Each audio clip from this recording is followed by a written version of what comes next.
We'll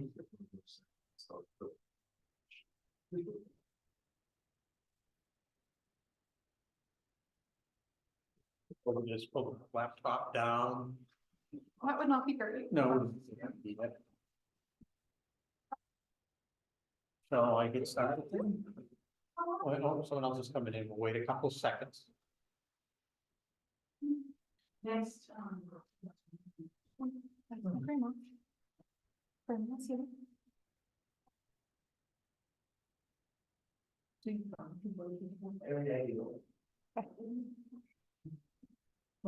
Good evening, everyone, and welcome to the monthly meeting of the Gene Winter Northeast chapter of the Massachusetts Archaeological Society. I'm Vic Massone. I'm the chair and the president of the Massachusetts Archaeological Society. A couple of business items. If you're not a member of the chapter or the society or the Danvers Historical Society, there are sign-up sheets in the back to become members. Chapter is only $6. For most of you, joining the Mass Archaeological Society is $20 to $30, but be that as it may, it doesn't really matter. Just as that you're here tonight is great. Our next chapter meeting here will be on March 19th. We're going to have a speaker from the Mass Department of Transportation. We're not sure of the topic yet, so I don't want to sort of get into that. And we'll have an April and a May speaker as well. But before I go on, I encourage you to join all three, Danvers Historical Society, this chapter, and the Mass Archaeological Society. We can all use your support. I will just let you know that before we really get going, I will no longer be the chairman of this chapter after May. I find that I have too many obligations, and it really, well, this isn't a lot of work. It's just unfortunately something I can't do as I have done before. So we'll be asking for nominations at the March meeting for anyone that's interested. It's not a heavy lift, even though I want to give it up. It's basically working with the other members of our board to find speakers and organize these events. And that's really it. And you have to take the speaker out to dinner, but the burdens of office.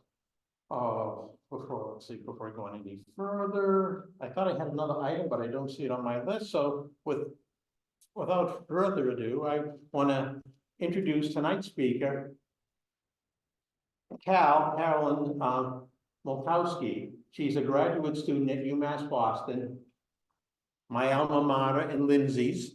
So, we're very proud of that institution, and we encourage people to attend, support, and otherwise give thanks for its existence.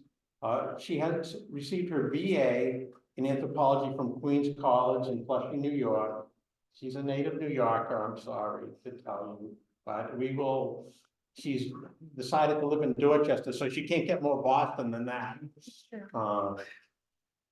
Cal has been working currently on the site she's going to speak about in Marblehead. But before I get to the title, she's worked on a lot of sites in Massachusetts. She's taught at the Osher Lifelong Learning Institute at UMass Boston, so that's a good thing. People are always interested, and it's always encouraging that people want to carry on the career. She's worked in Marblehead, as we know, Waltham, Grafton, Eastham, as well as she worked at Mammoth Cave National Park in Kentucky. So I'm kind of curious about that. I almost wish that was your topic today, but I think this is a much more important topic. She did put in her bio that she spends a lot of time with her cats, tibia and fibula. So I had to put that into the description for tonight. Those are the best cat names ever. No, Greg's cat Jorvik kind of gets at me too, With that, Carolyn's topic tonight is, and I love the title actually, At Dinner with the Jacksons, Food, Women's Knowledge, and the Creation of Identity in Early 18th Century Marblehead, Massachusetts. I think this will be a very fascinating talk. Thank you for agreeing to give this talk. And without, please, Carol.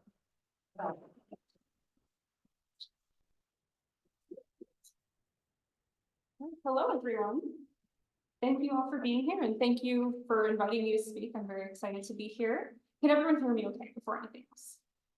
Okay, cool. Glad to hear. So Welcome to my talk. This is At Dinner with the Jacksons. So this is what I'm working on for my master's thesis. And this project has begun as part of an ongoing kind of collaborative project between the Fisk Center for Archaeological Research out of UMass Boston, as well as the Marblehead Museum. I know we are not very far away from Marblehead here, but for anyone joining us, especially my family in New York joining us, this is a map of Massachusetts, and this is an outline of the town of Marblehead to kind of show you where we are and orient ourselves in terms of Massachusetts, especially Boston. But we have here our historic image of Jeremiah Lee Mansion, built in about 1768.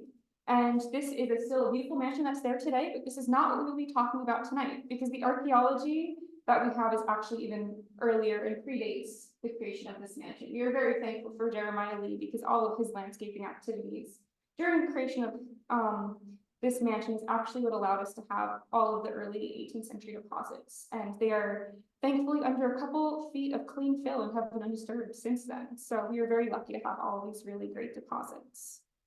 But as I was saying, this is a continued project that is ongoing between the Fisk Center and the Marblehead Museum. It started in 2022 after the Marblehead Museum was able to purchase a building that had been built alongside the Lee Mansion, but had been used for over 100 years before that as a variety of different things. And as they acquired this new building and this parcel of land, they were finally able to engage in some archaeology, which is something that the museum had been wanting to do for a very long time.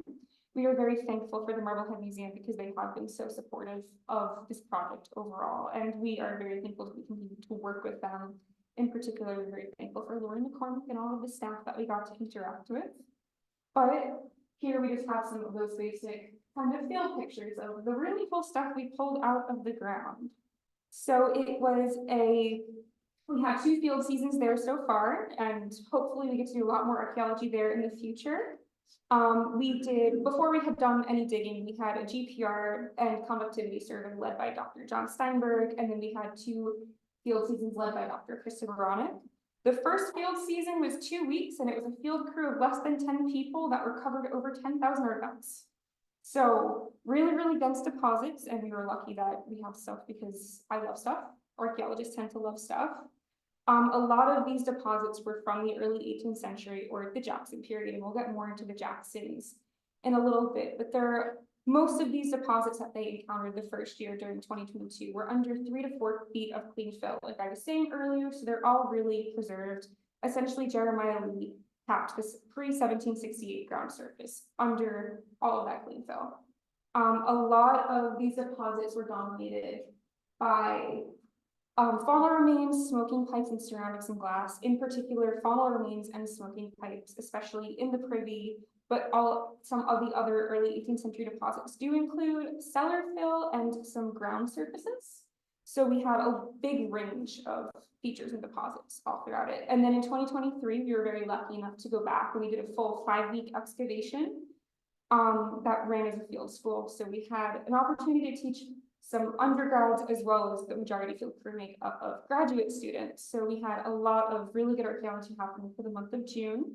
We have an estimate of over 50,000 artifacts that are still being still continuing to be cataloged, because that's a lot of things for 2 or 3 people to go through, even within a couple months. So really, really rich deposits that we are lucky to work with. Okay, and just to give kind of an overview of the different work areas in pink on the left-hand side, that is the area that we've done work in 2022 and 2023. And then because we originally were looking for deposits related to the Lee period, and we still are looking for those deposits related to the Lee period, which is really short period of time in the site's history, we expanded our work area in 2023, but we also did some intentional targeting of the Privy, which is in this kind of little, I won't be able to point it out with everyone being able to see it, but that tiny little pink area that's in the middle is where the Jackson period Privy is located. So we went back this past year and specifically targeted this location because the assemblage was so rich, and I'm very lucky because it's my thesis collection. So we went back specifically for that as well. And then this is just an overview, a map on an aerial photograph of all of the different places that we dug in 2022 and 2020. So lots of pits scattered all throughout it, and it's a combination of randomly placed pits based on GPR and conductivity, as well as randomly placed pits just to see what we able to find. The deposit ranged from, sometimes we'd be down 1.5 feet below the surface and still be in the 19th century, and sometimes we'd be in the 18th century within a couple centimeters of the surface. So based on the different areas of the property, we have really different deposits and stratigraphy throughout the site. And then we are going to, forgive my terrible art skills, I am not in art school, but to kind of give an example of, in pink, that kind of down sloping line is my artist's interpretation of the landscaping activity. So that pre-1768 ground surface follows the slope of the street today. So if you were to be standing outside the Lee Mansion, the street itself kind of has this down slope, but the property and the mansion itself sits on a very flat surface. And this is what I mean by all of these landscaping activities that Lee had done to level the ground surface in order to build his mansion. So because of that, we have our landscaping activity and then deposits from after the Lee occupation as well. And this is another one of my very poor illustrations. Please, again, forgive me, I did not go to art school.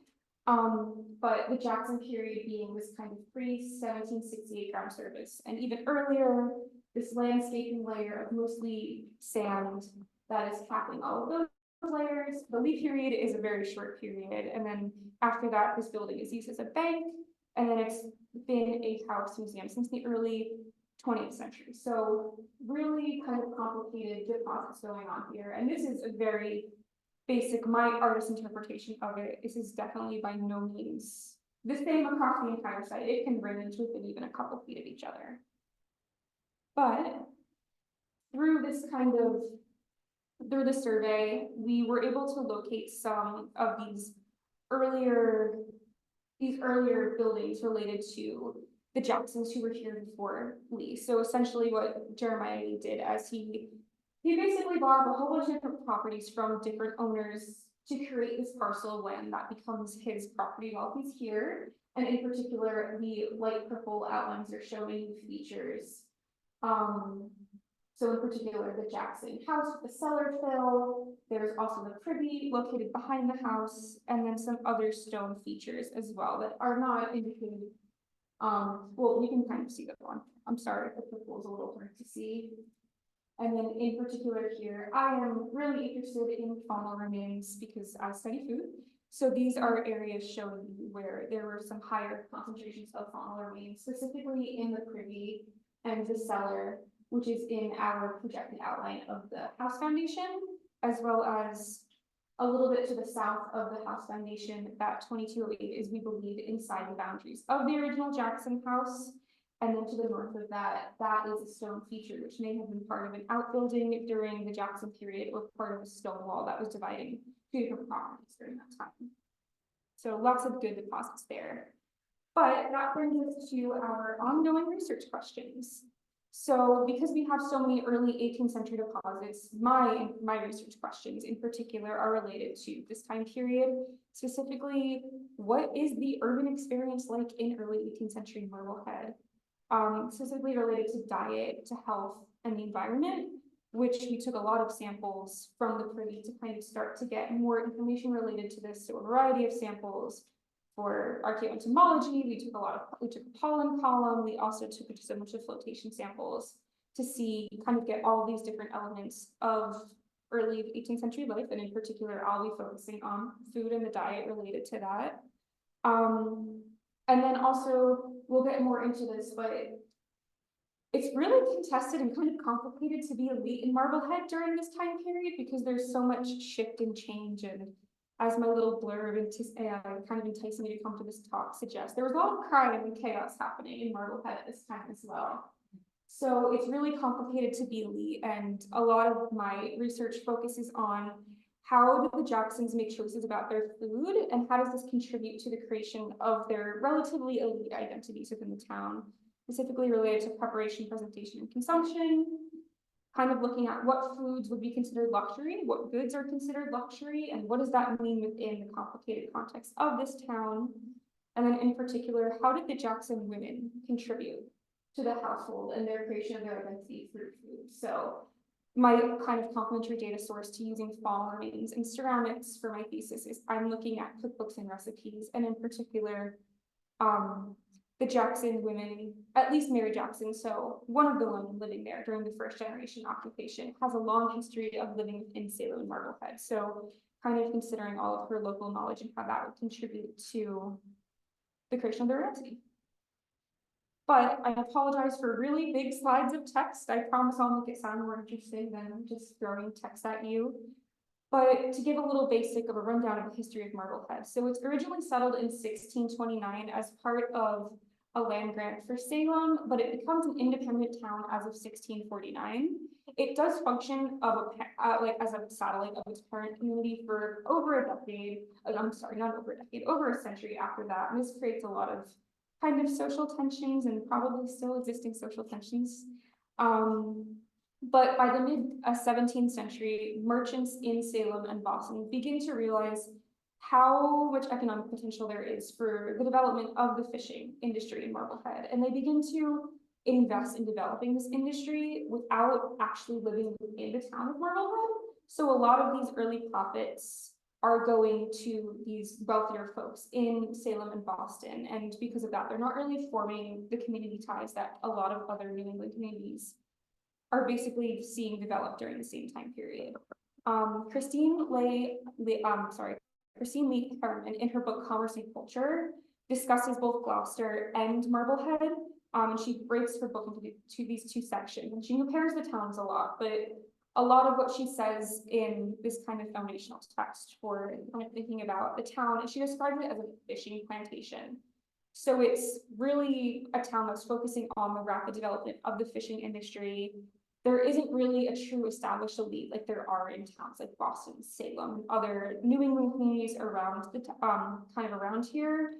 There aren't the same social institutions, so the church does not have a strong of a presence in Marblehead during these kind of foundational years as churches may have in other New England communities, and as well as this kind of lack of puritanical values, which she describes sometimes as the New England way, but kind of these ideas of love, consensus, perfect godly order, kind of this utopian Puritan ideals. Government is not very well respected within Marblehead. They kind of, from the beginning, don't really respect their local government, especially because all of these town selectmen that they're electing to uphold all of their community values are committing all the same crimes they're supposed to be upholding within the community. So that's a little bit complicated there. The majority of the population is a more transient population, so it's a lot of seasonal residents who are being employed by the fishing industry. And they're either moving directly over from different parts of England or broader in Europe, or they're folks who have gone to Canada and then are making their way down to Marblehead to kind of get involved in this fishing industry. There's also a lot of ethnic tensions between the different groups that are starting to basically find their footing within this fishing industry in Marblehead, and that plays out in a lot of personal dispute and court cases. So a lot of tensions within the town and between the court cases and then the rates of crime that are happening. Marblehead during this time period tended to have higher rates of disorder and crime than other New England towns. We don't think that we have the true numbers because we only have it based on what has been reported. But there's a lot of assault, drunkenness, swearing, slander, domestic disturbances, sexual misconduct, and then there is a smattering of legal and illegal taverns across the town. So a little bit more chaotic than a traditional New England town, so to speak. And then because of that, you have this development of Marblehead's elite in a little bit of a different way than a lot of other towns. So to get a little timeline of that, in the 1690s, a lot of this wealth is held by merchants living in Boston and Salem, or just in general outside of Marblehead. But you also do have some local families that begin to see a rise in their wealth as they become involved within the fishing industry.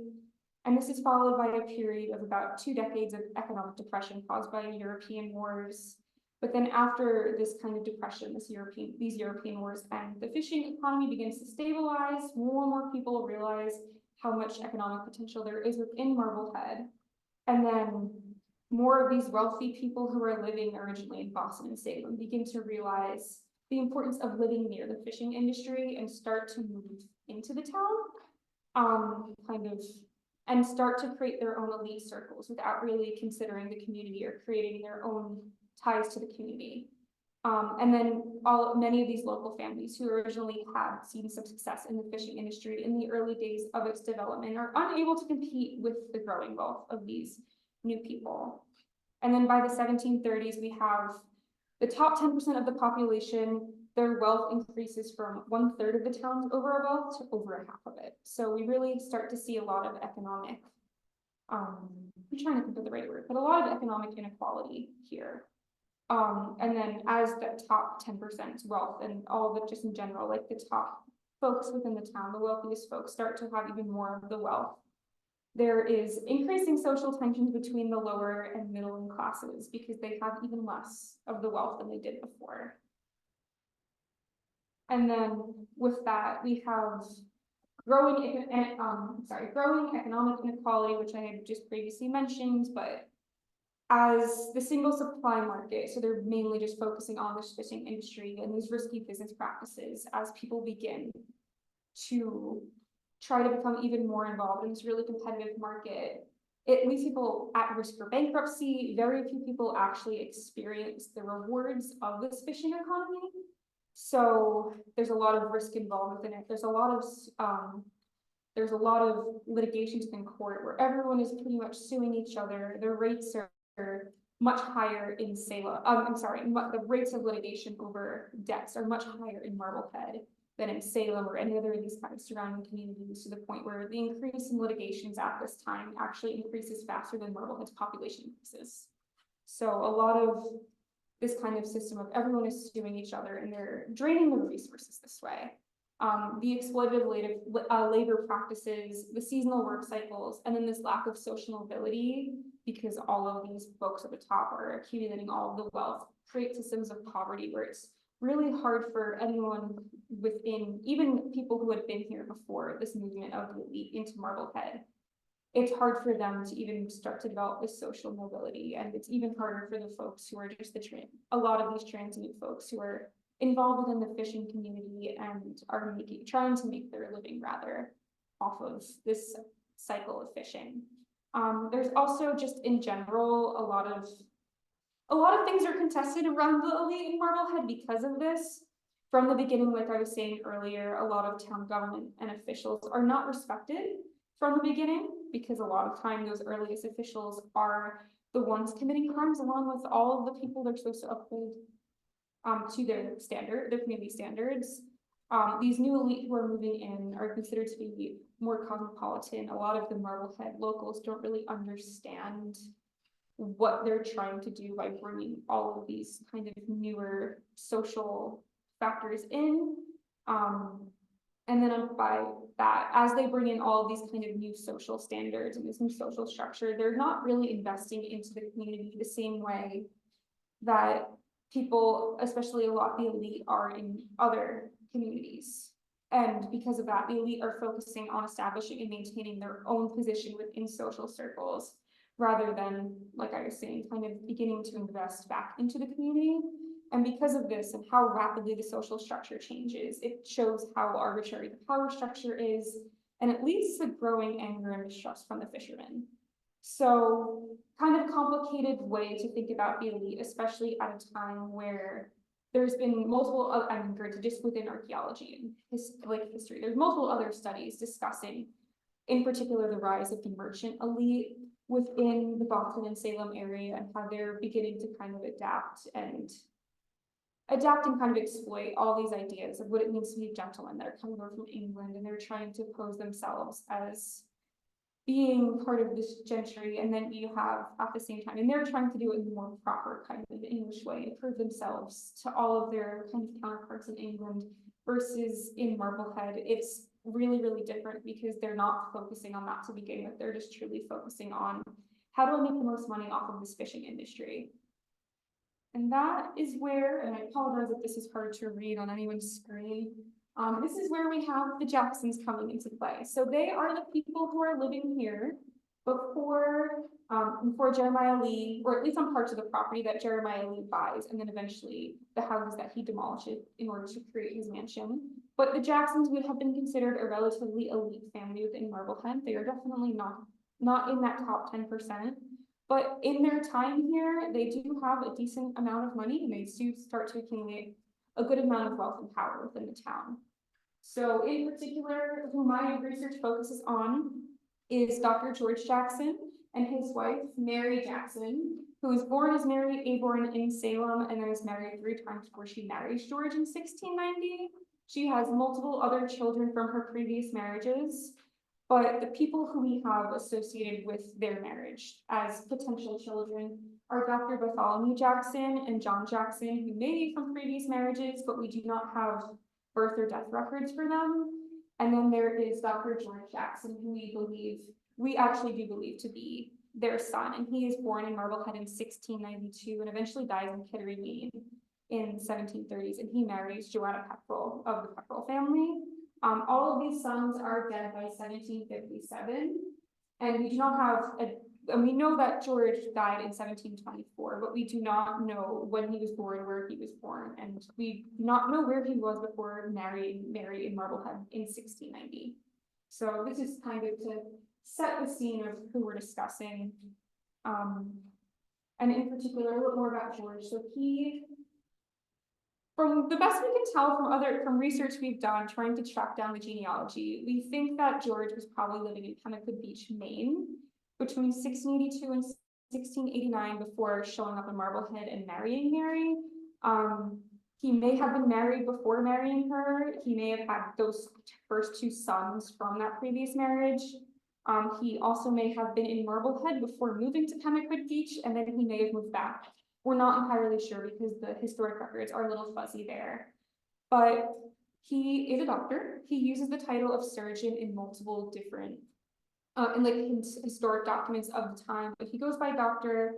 We do know that he served in the Battle of Quebec, or as a lot of genealogists of the late 1800s call it, the Wild Canadian Expedition in 1690.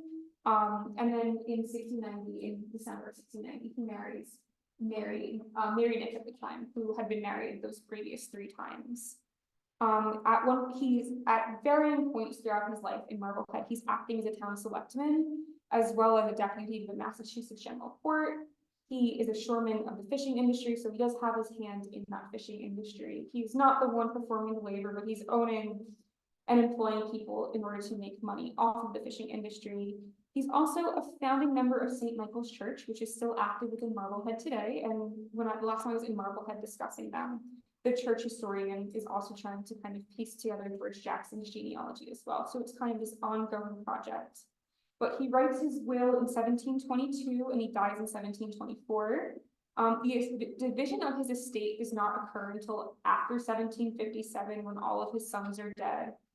And then in particular, his oldest son, Dr. Bartholomew Jackson, he does occupy the property after George, his dad, and his mom, Mary, are not there anymore. And by 1748, he's within the top 25% of taxpayers within Marblehead. And he has this wealth from an accumulation between his father's inheritance, which has a good amount of property, as well as his son is also a doctor. He has his own medical practice. He is involved in the fishing business, and he also has a tavern within town. So this family that has their hands in a lot of different pots within Marblehead, so to speak. And then a little bit more about Mary, which we actually know a little bit more about her, but she's born in Salem as Mary Aborn, and she's baptized in the First Church of Salem along with her brother, who, from the records we have, we think it was her twin brother, Moses, in 1648. Her parents, Samuel Aborn of Salem and Catherine Smith of Marblehead, married approximately 1639, kind of our best guess based on the genealogy that we've done. We are not entirely sure who her first husband is, but her second marriage, she has 4 daughters, and then her third marriage, she marries William Nick, and he dies in 1683, and they have 1 son already together, William Jr., and then she's pregnant with their second child, Susanna, when he dies in 1683. So it's very shortly after they're married that he passes away. She is named and does eventually kind of carry out all the different things within his will, but there is a lot of after his death and after she marries George, there's a lot of buying and selling properties within her name. And then eventually they do actually buy back property that she had sold to someone else, and he had started to build a mansion house on it, but he dies before, and this is Philip Krantz, who starts to build the mansion house on property that they had sold to him, but he dies before he can occupy it. So kind of based on work, a lot of genealogy work and historic document kind of analysis that Chris and Veronica has done, we believe that they eventually buy back the property that Philip Krantz begins to build this house on, and we think that's the mansion house that they're living in. And that would be on the Jeremiah Lee Mansion property. She dies at the age of 75 and is buried at Old Burial Hill in Marblehead. And this is a picture of her stone that I took in November when I went to go visit her and tell her thank you for leaving all of your stuff in the ground for me. But she dies in 1721 or 22 on February 23rd. So the anniversary of her death is very soon. But this brings us to our main topic of discussion, food and the creation of identity. So the way I like to think about food is not just thinking about it in terms of the nutritional value of food, but rather about all of these kind of sensory components of it. What is it like to actually sit down and have a dinner with the Jacksons? That's kind of where I get the title of We're at Dinner with the Jacksons. So this is where I like to bring in multiple lines of evidence rather than just looking at fall remains, because fall remains do tell us quite a bit about what they're going to eat, but there's also the components of what are they eating it on? How are they serving it? How are they preparing it? Because in general, that's a really important thing even today, and especially during this time period in the early 18th century when people are beginning to kind of really modify their identities around kind of crew and more upper class elite kind of identity within, especially New England.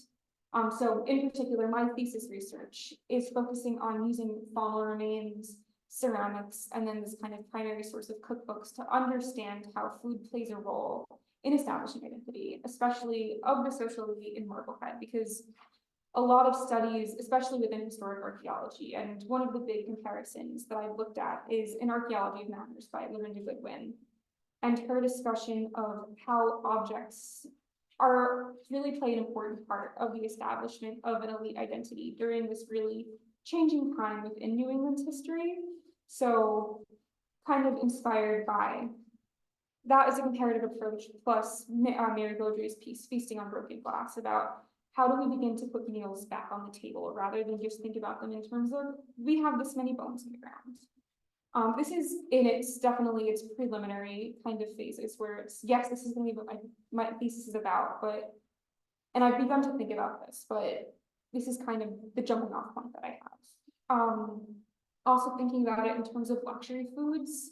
So rather than just they're eating this many chickens and this many, all the other animals that they're consuming through the faunal analysis, the faunal remains we have, but thinking about the quality of the foods and I mean, just all of those kind of things, thinking about it in terms of the choices they're making around food and what that would symbolize to other folks who they're either having over for dinner and kind of using this as a tool to either include or exclude people within their community as they either host dinner parties or use their food that they're consuming within their own homes as a display of their wealth and status, or at least I'm trying to argue their elite status, considering that they're relatively elite. And that's kind of where the ceramics are coming into play. I'm thinking about it more in terms of what are they serving it on and how are they serving it. And then I've kind of mentioned this a little bit, but kind of the idea of the American gentry that's developing a little bit later in the 18th century, but this is more of that rapidly changing time within New England history. And then, like I was previously mentioning, I'm kind of comparing all of these I'm comparing the deposits we have from the early 18th century in Marblehead to other studies in similar contexts. So considering in Salem at the House of Seven Gables, an archaeology of manners, like I was saying, with Goodwin and sorry, I just gathered my thoughts again. Of course, my PowerPoint would not let me save, so I'm reading a PDF and I don't have my notes in front of me, so my apologies. But kind of thinking about comparing the Jacksons to someone who we know is particularly elite within Salem. So the Turner families, who at this point would have had an incredible amount of wealth and one of the most predominant families within town, and then especially considering just in general, these more elite merchants within Boston and Salem. And this is, oh, of course, I didn't finish writing this down, but this is purchasing identity in the Atlantic world and thinking about how material culture would be a way to both display and kind of navigate this changing social world as the different manners and way you interact with objects and foods would basically present. And once again, losing my words, so my apologies about that, but kind of thinking about it in a way where it's like how you're communicating your status and your ability to effectively communicate your status through objects and the foods that you're serving. And then in particular, where women come into this is where I'm starting to pull in cookbooks as a source for recipes. So cookbooks at the time being a source for both recipes and household manuals. And it's an example of one from a little bit earlier in the 17th century, but one that would have been pretty popular within New England at the kind of like the turn of like the 18th century. But kind of pulling in the idea of women's labor through this cookbook as a source, because I have so many fond memories, I have so many ceramics, but what are they trying to emulate through the food and the serving of food on their table? Using cookbooks and recipes coming out of these cookbooks and the way that they describe how to prepare foods as kind of the baseline for beginning to think about the sensory components of food within Marblehead and how this would portray certain messages through the food that they're serving on their table. And in particular, I'm looking at women's knowledge through kind of the lens of Mary Jackson, because she is a lifelong resident of Salem and Marblehead. So like I was previously saying in my little biography about her, is that she's born in Salem in the late 1640s and she lives there her entire life within Salem and Marblehead.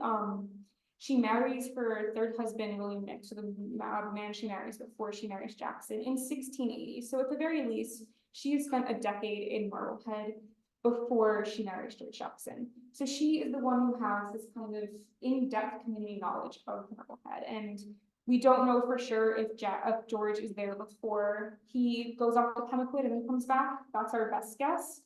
But at the very least, he's gone for a decent amount of time before coming back and marrying Mary. So she's the one who is going to experience and see firsthand all these social changes within the community. And she's the one who would have a better idea of how to navigate these. So kind of considering how, as someone who has seen all these changes and starts to see how different people are beginning to navigate this kind of changing social world, how to use different things to present her family in a certain way. And in particular, it would be through how is she managing the household?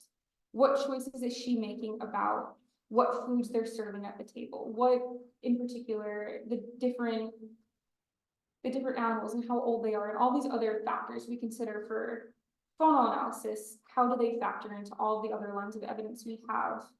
And how does that speak to her and her family trying to essentially establish themselves within a community where it's really contested and really difficult to begin to establish an identity, because a lot of the other people, a lot of the lower and middle classes aren't necessarily respecting the upper classes the way they might be respected in other New England towns.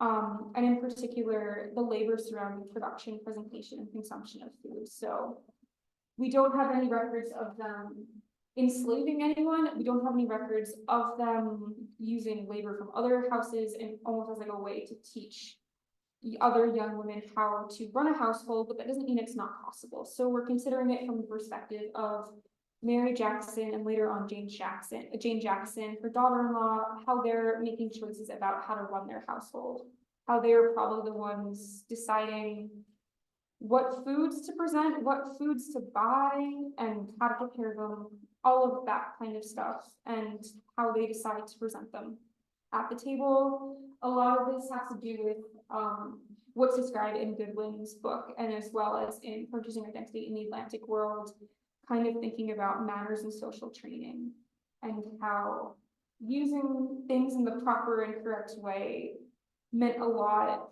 with how you, like, this idea of I'm trying to get to about how you prove that you have this kind of elite status, how you maintain and establish yourself within these elite circles, and all of this kind of notion. So a lot of it having to do with just kind of,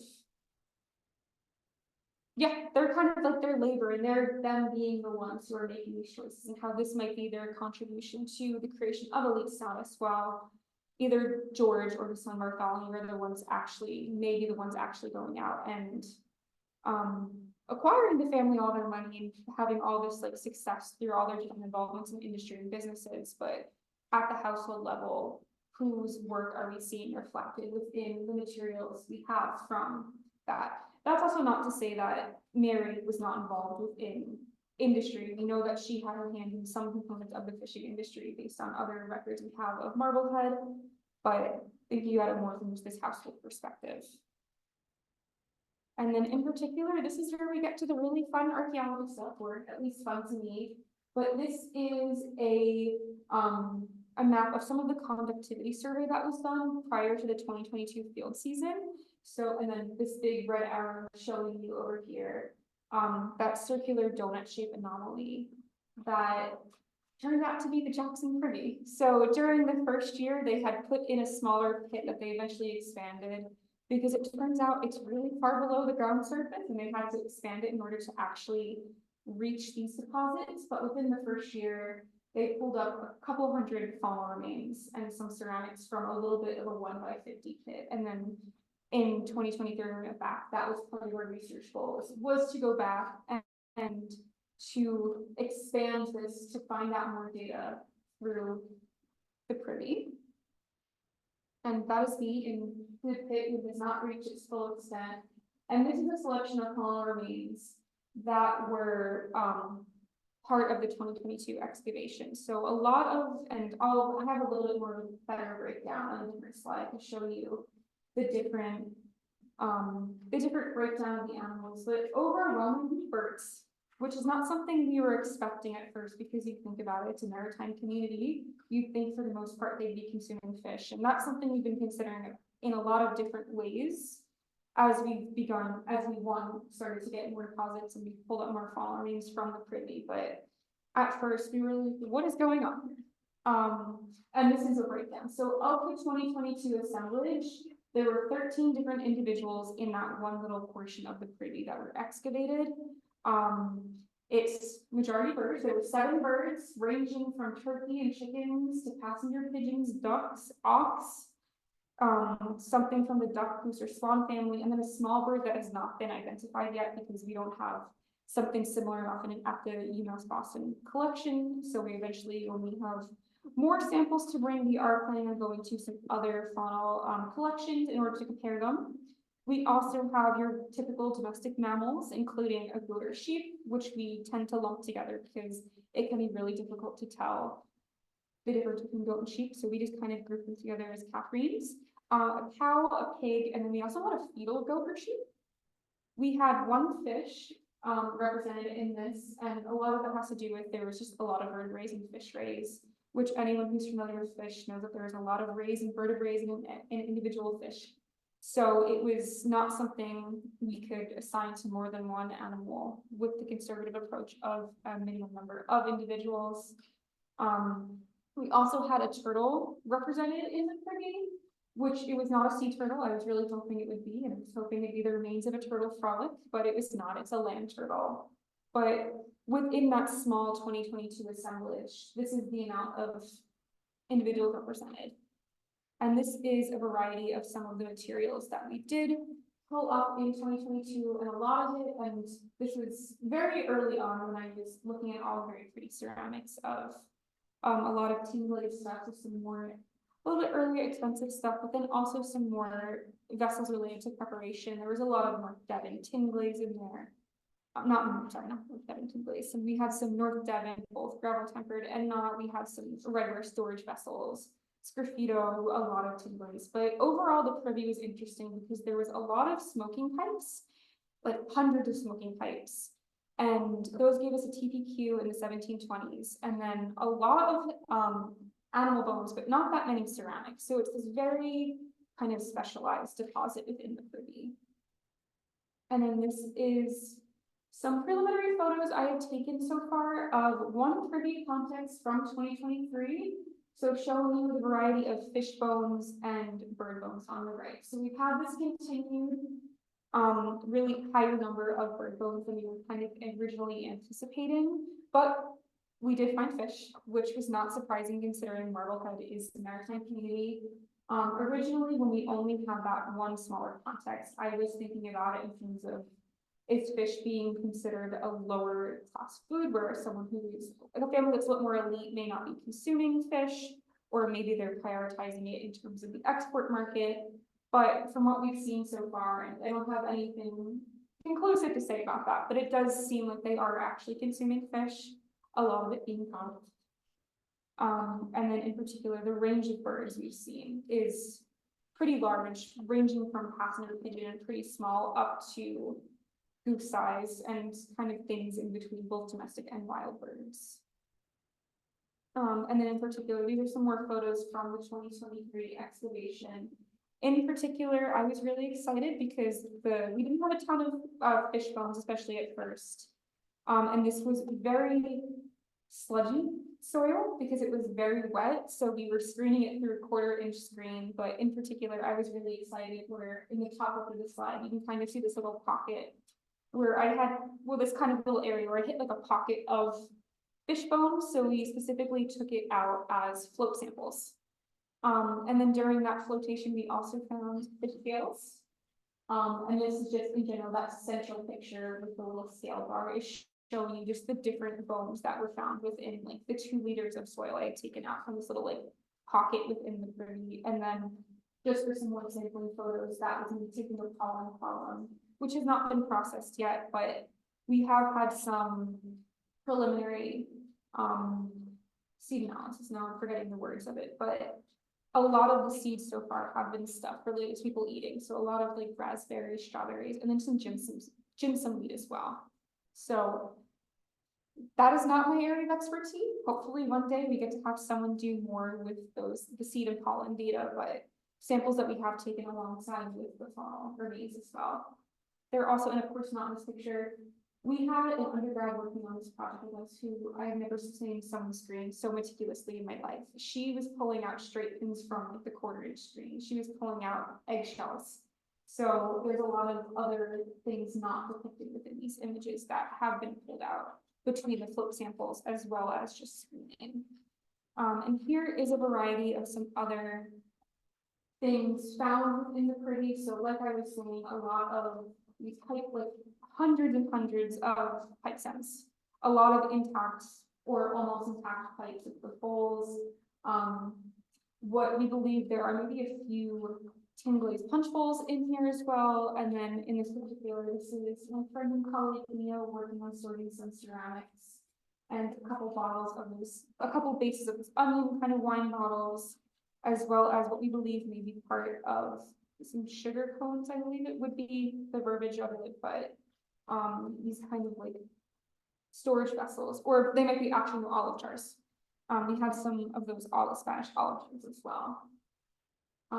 This is, like I was saying, another really preliminary identification where I haven't really gone super into detail yet with all of my faunal analysis from the privy, but in particular, this was like a more preliminary sort where we have seen an increase in faunal and birds. I'm sorry, not an increase in faunal, and kind of an increase in mammals compared to the context I have fully analyzed and cataloged from 2022. But this is that 2023 kind of where bird and fish have kind of evened themselves out, and I do have to go more into depth with the fish as well. It seems like we have, well, time will tell in terms of how many actual fish are there because of all the different skeletal elements.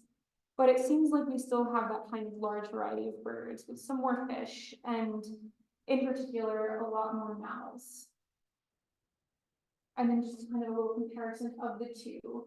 So in 2022, it was mainly bird with some mammal remains versus 2023 has more variety of domestic mammals, including a larger variety of skeletal parts than 2022. 2022 had this kind of large variety of birds, both wild and domestic, like I was saying, A lot of these birds seem to have been butchered before they were being deposited in the privy, possibly purchasing at the market.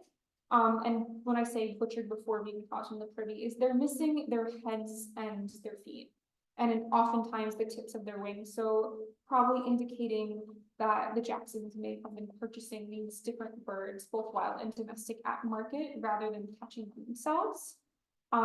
Like I was saying, one of these 2022 questions was, why are there so few fish? And it turns out we just probably didn't have great preservation that upper layer because it's the closest. There's also, what comes into question with this is, are they trying to emulate late medieval food ideals? So this idea of, at this end of the late medieval period, when all of these upper class folks quite literally cannot consume any more food to prove that they are wealthy and high class enough to eat all more of this food as food becomes more available to the non-elite, they start to diversify their diet and consider diversity in their diet as more of an indicator of status than just overall consumption of food. So one of the working theories we have with the privy assemblage and just overall the assemblages we have throughout the site related to the Jackson period is the possibility that having so much diversity in their diet is meant to be a way to kind of emulate this late medieval kind of style of food consumption, where quite literally having all the different things would indicate that, and kind of just like indicate through their food that it is, they are a little bit wealthier. We also have the presence of, like I was saying, land turtle in the 2022 assemblage. I have yet to come across any reptiles within the 2023 assemblage, and we're not entirely sure so far what the land turtle might mean here. It could have just been a turtle that wandered into the privy. Time will tell on that one. But with the 2023 assemblage, so we have more domestic mammal present, the larger variety of skeletal parts. There's multiple young individuals, and overall, when we've seen domestic mammals across the site, they do tend to be younger individuals. So indicating that they have the resources to eat younger individuals, whether they're keeping them on their property and then slaughtering them at a younger age because they don't need to keep them for wool or for dairy products or anything like that, or just at market, they're able to purchase these younger animals, which may have been at a higher cost within Marblehead. There is the consistent high number of animal bones with a pretty good variety within them. There is the increase in the number of fish bones, so this might be due to just better preservation and better screening techniques. There's also shark teeth within the 2023 assemblage. We have still yet to determine if we can figure out the species they're from or identify them beyond shark teeth, but something that was present there and was pretty surprising when we found those. And then overall, the privy assemblage has over 3,500 fauna remains and 860 ceramics. Numbers have yet to be finalized as I continue to go through fauna remains recovered from float samples, and just cataloging continues to go on. And then we have some other deposits from the early 18th century. The Jackson cellar fill is on the other part of the property, and of course I did not put a map in this section of the PowerPoint, so it would be a little annoying to go back to that. But there is a unit that was put in what is believed to be the Jackson cellar fill. There's also some other deposits that are considered to be trampled or sheet deposits from yard surfaces from the Jackson period, although these are not associated with the Jacksons. However, I mean, this cannot be confirmed, but especially this trampled sheet deposit that's around a stone wall or a stone outbuilding feature, I would not be surprised if the Jacksons were throwing that onto their neighbor's property to get rid of basically rotting animal bones. Within the cellar fill, we have 10 individuals represented in there. But there's more mammals and less bird than the privy. But at this point, I have not fully analyzed the cellar fill because that is not part of my ongoing research for my thesis. But within that, we have one cow. There was 3 goats or sheep, 2 of whom were younger individuals. There was a pig, 2 chickens, a pigeon, and then 2 members of the cod family. Other yard deposits within the site from the early 18th century have poor preservation for fauna remains, but there is the presence of mammals, specifically goat and sheep, in all of them, and in particular younger goats or sheep. So it seems like they really were enjoying their life of lamb. And then, yeah, so like I was saying, more, and that might be part of this more elite, expensive diet because it would be a more high-end kind of food of the time. And then in particular here, this is kind of meant to get at that idea I was saying before of with the birds. Oh, and I forgot to put the birds little, but we only had one bit of each of the really like distal component of the birds, and then a lot of bird leg and body parts. And then in particular, and this is meant to show you that within, and this is a combination diagram from both the privy and the cellar fill, so meant to show you that the majority of the birds that are found within the privy and the cellar are missing their heads and feet, and to their wings are probably birds that are being purchased at market and brought into and prepared and served at the Jackson House site. And then in particular, I find that the goat and sheep diagram is pretty striking because they tend to really like their legs of lamb, like I was trying to say earlier, as well as they did like the more meaty parts, so like their arms and the shoulders as well. And these diagrams don't account for butchery marks at all, but they are cited when possible. And then to get to our preliminary conclusions and our future research directions. So our working theory so far is that the Jacksons were probably following a late medieval diet as a way to kind of emulate a light status, especially as they begin to navigate the changing worlds within Marblehead and within New England at the time. There, of course, will need to be further analysis of the Jackson materials, and in particular with similar context. So as I finalize all the faunal analysis that's been ongoing, really starting to consider them in terms of the assemblages that Goodwin writes about from the House of Seven Gables in Salem. And then I got a really good suggestion earlier looking at some privies from the Three Queens Tavern sites that might be a possible kind of avenue of comparison just to start to consider what all of this means in terms of beyond my thesis and hopefully proving the ideas that I have. And also just thinking about it, to what extent do Marblehead follow elite patterns of consumption seen on other sites? So considering it in terms of these other studies, the big one, of course, being in Salem, but are they following the same kind of ideals set out by other known elite people? Are they following it to the same extent? Are they only picking and choosing certain components of this in order to form their kind of more unique identities, considering the social components of the town and kind of how contested it is to be elite? And then in general, how do the Jacksons use material culture to navigate the changing social climate? Are they using these kind of objects to present themselves as elite, or are they doing it just because they're following trends, or is it they just using what's available to them? And of course, that's something that I feel like a lot of historical archaeologists think about, but especially when you have this kind of a little bit more of a, for lack of better words, chaotic town that has a lot of crime, and you have a lot of just different social factors contributing to then your very typical New England and puritanical values. And then in particular, thinking about them in terms of Mary's contributions to the creation and maintenance of elite status, because when it comes down to food, we have to just really think about who's making those choices about food. And overall, I think that's Mary. But that is what I have for you. So thank you all very much for being my audience tonight.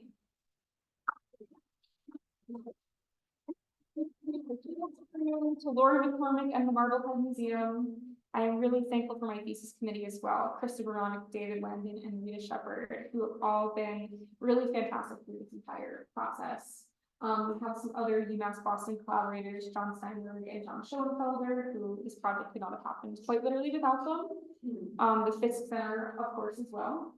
And then some other project sponsors involving the Marblehead Museum, including donors from the Marblehead Museum, the Lynch Foundation, National Grand Bank, and National Trust for Historic Preservation. This project quite literally could not have happened without any of them, and my thesis quite literally could not have happened without any of them. So many, many thanks to them as well. No, thank you.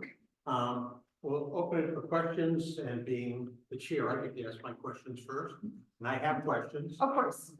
First of all, an observation, that could be snapping turtle, which is a very popular food item, both Turtle soup. indigenous and post-indigenous youth. So think about that. Yeah. I mean, I think about foodways a lot, and sort of some of the observations I have that you may or may not be able to answer is that I noticed the absence of rodent bones, which I found pretty amazing, because that would be something I've always encountered almost any site that had faunal remains. So that's kind of impressive that there are no rodents in their trash haul. But it could just be a matter of you haven't encountered them yet. That could be quite well what it is, because we have a later 19th century privy on the site, and there was lots of little rats getting pulled out of it. So it might be a matter of we just haven't encountered them yet. And the question really for me was, the preponderance of bird wasn't so unusual, but is it really domestic bird or wild bird? And it's hard to tell in some of those species. And being a coastal town, even if they were wild, it's a common practice. Sea ducks and so on, those really, popular food items.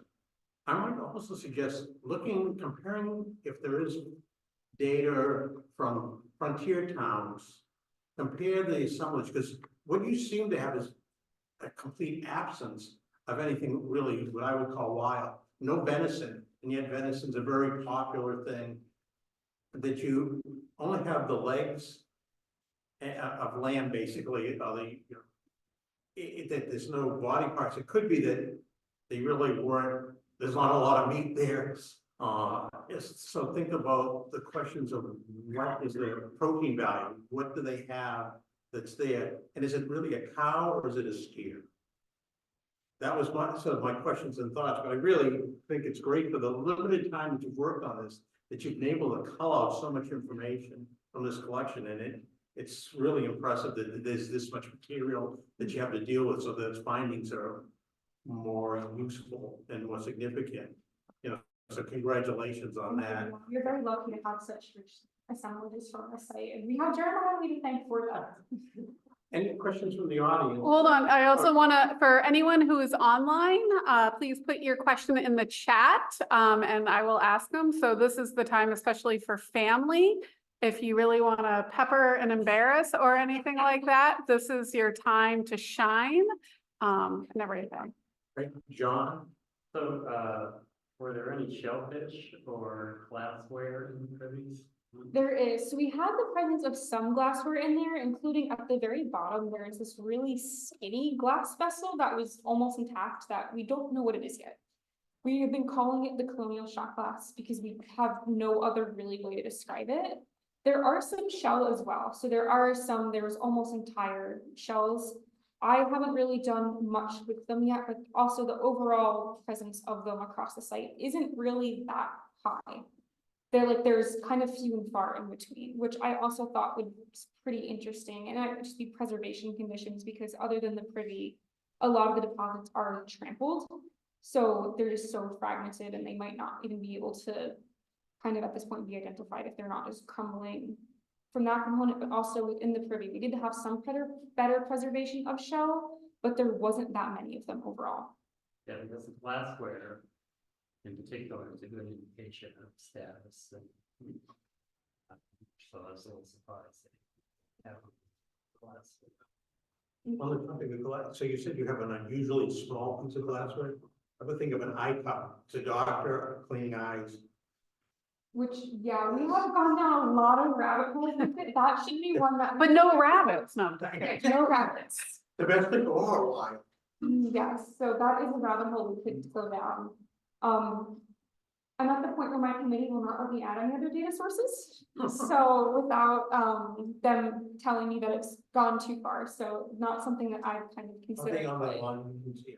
Yeah, there's one here. I will say, having had most of your committee as my committee, done is better than perfect is what Dave says, and he made me cut 100 pages from mine.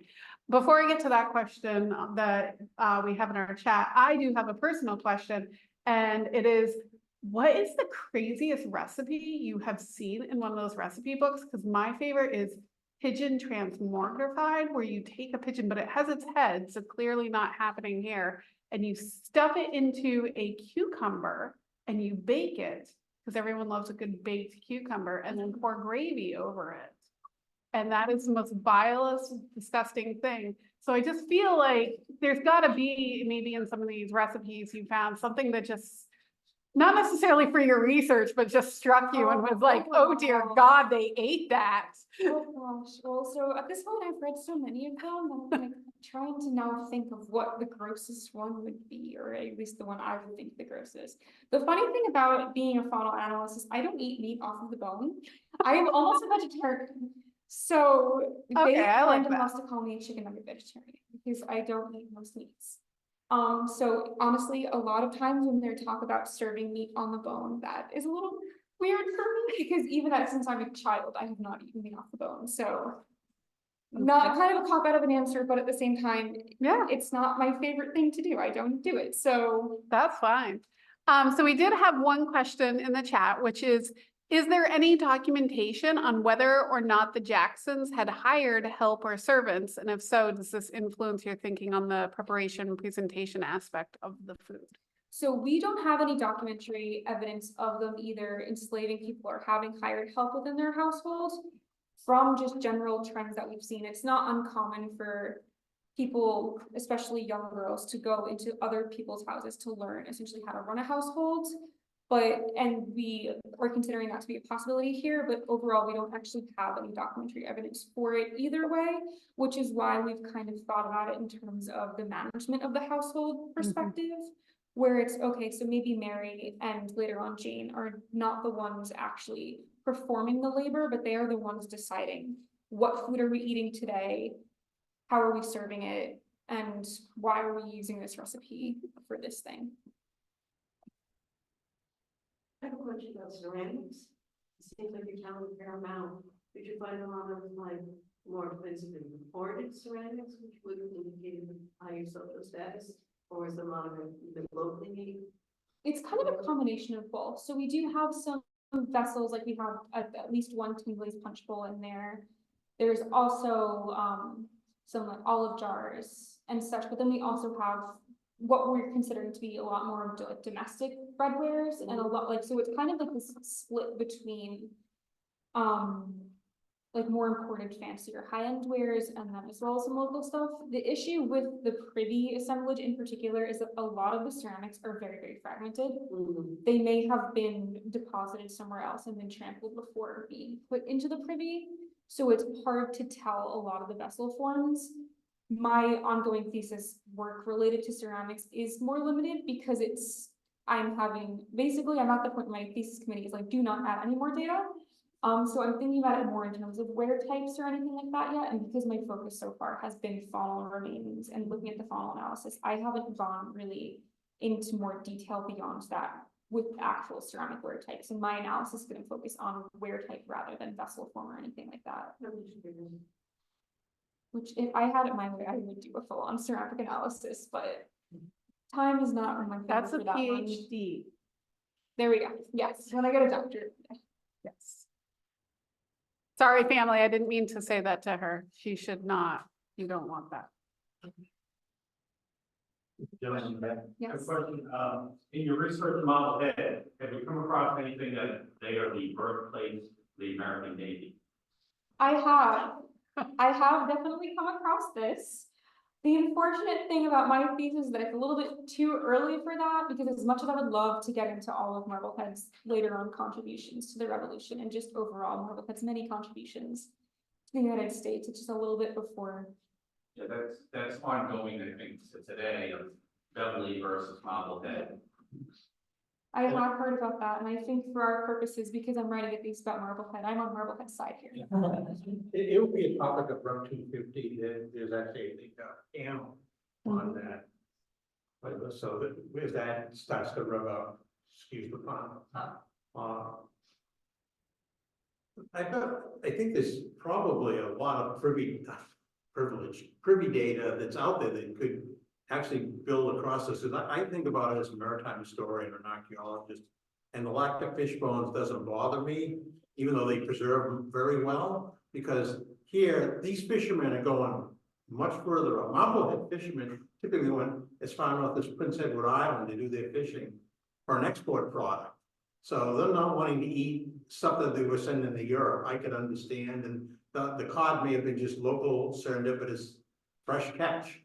And the Marblehead sort of gets out of the fishing industry really 150, 100 years later, even though it's still a big lobster industry. So there's a lot of, I mean, you have a lot of interesting questions that this data can really drive at. Especially if you get more data on the family, in terms of any account books, you may get a sense, and you would probably already know this anyway, a sense of what they were really going after. She's not allowed to look for account I books. know, but you know, is it the good member of a committee on, or is it one of the mean ones? I don't know if anyone's on. It's mostly family and, Oh. your dad says, great job. We're at home in New York and love and miss you. No, thanks, Dad. Send checks. Steve? You mentioned earlier that you're finding land link bones, but no other bones. I'm wondering, would that probably indicate you're buying like a land from a local butcher? rather than It's butchering definitely your a own? possibility. We know that at one point before Lee had purchased a particular parcel, another parcel of land, that there was a butcher shop was on that street at a point before Jeremiah Lee was there, so it's definitely a possibility. I wouldn't be surprised, but at this point, it's too early to fully tell. There are, of course, and I can go, let's see if I can, never mind, it won't let me go back. Oh, no, here it is. And there are some spots throughout what I've looked at so far where there are other skeletal elements like the fingers and some cranial bits as well, which may indicate that they were buying a whole animal, but overwhelmingly so far it has been these kind of arms and legs related to, yeah. Young animals, as opposed to old, is kind of interesting because mutton is cheap meat. And that's old animals where what you have are young, so it doesn't imply, it really does support your thesis of elitism in a sense. From that point of view. Are there any other questions in the audience here or from virtual land? No? I thank your father for recognizing the quality of his production. So, well, awesome job. Thank you for